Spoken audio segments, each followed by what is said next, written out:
అందరికీ నమస్కారం అండి. నా పేరు మేడవరం భద్రంధర, నిడదవోలు నియోజకవర్గం, నిడదవోలు టౌన్ ప్రెసిడెంట్ అండి. ఈరోజు ఇక్కడ రావడం ముఖ్య ఉద్దేశం ఏమనగా కోవిడ్ మళ్ళీ ప్రారంభమైందండి. దాన్ని ఈ గవర్నమెంట్ హాస్పిటల్ వారు చాలా తేలిగ్గా తీసుకుంటున్నారు.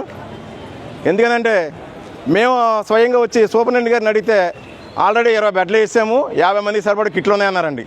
మేము స్వయంగా చూసామండి. తీరా చూస్తే అక్కడ ఏదో ఒక చిన్న రూమ్ ఒకటి చూపించారండి.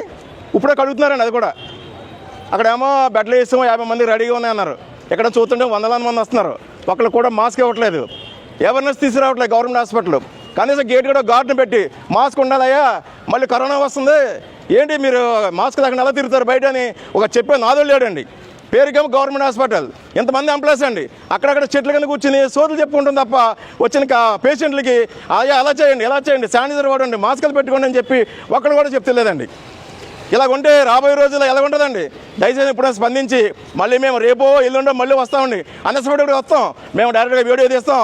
మళ్ళీ మీకు పనిష్మెంట్లు ఉంటాయి.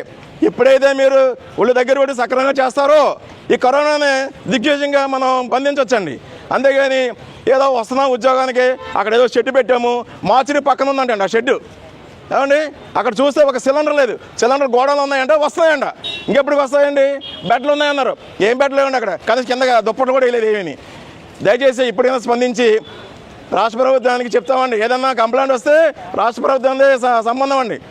దయచేసి ఇప్పటికైనా దీని మీద స్పందించి వచ్చే వాళ్ళకి కొంచెం శానిటైజర్ అని, అవేర్నెస్ అని ఇలా కల్పించండి, మాస్కులు ఇవ్వండి. దీన్ని కొంచెం అదుపు చేస్తారని మనస్ఫూర్తిగా కోరుకుంటూ కాంగ్రెస్ పార్టీ తరఫున డిమాండ్ చేస్తున్నామండి. జై కాంగ్రెస్.